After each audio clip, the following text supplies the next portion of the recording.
Welcome, everyone, to the first official episode of G's K-Love Lounge. I'm your host, Unni Gwen. And on today's episode, I thought it would be a good idea for you guys to have a window through the mic and get a little background about who you're listening to. So first off, I reside in my home state in sunny California in SLO County. And if you know about this area or have visited here before, you know that it's truly a hidden gem. The weather is great, hardly ever gets to 100, and we live close to the beach. Literally, a 15 to 20-minute drive to Avila. However, there's not much when it comes to the Korean cultural presence. We do have 2 to 3 Korean restaurants, a few boba spots, and one Asian market that sells a little bit of everything. I personally know the owners. They're super sweet and welcoming. I highly recommend stopping by and grabbing some snacks if you're ever in the area to visit. The store is called SLO Asian Market on Monterey Street if you want to check it out. And a little bit more about me. I have one 13-year-old daughter named Violet, no pets, and I'm a Hispanic Latina who doesn't really know how to make a lot of Mexican dishes.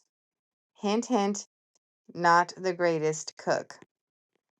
With all that being said, as beautiful as this place is, it sometimes feels like my own little cave and can be challenging to reach out and make those connections. That's why I'm creating this podcast, to bridge that gap and connect with all of you who share a love for Korean culture and K-dramas. But let me rewind a little, because this love for Korean culture didn't start here in California. It actually started about 9 years ago in Florida, of all places. I was living in Orlando, Florida at the time, and I got hired as a cast member working in merchandise at Walt Disney World. Yes, you heard right. I had a mouse for a boss. And when you first get hired, you get to wear a little red ribbon that sticks to your name tag.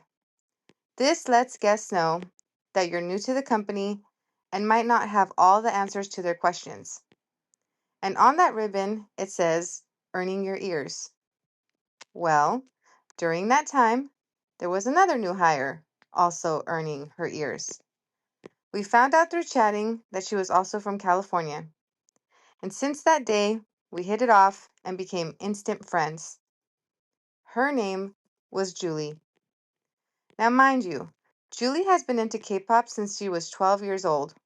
She's now 37 and is still listening to K-pop and even sends me music recommendations till this day.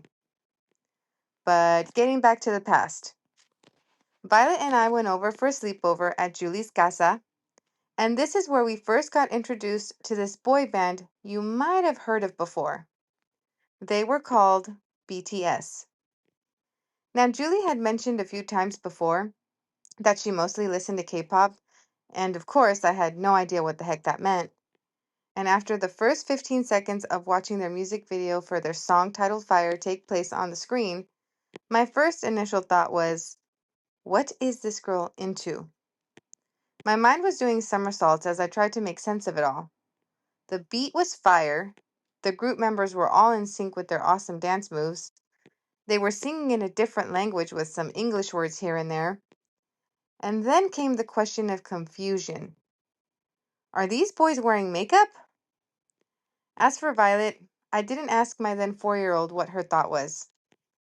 I actually didn't have to, because the next day she requested that I play the song that we heard at Julie's house. And that was the moment we officially hopped on Julie's K-train, and honestly, we've never gotten off.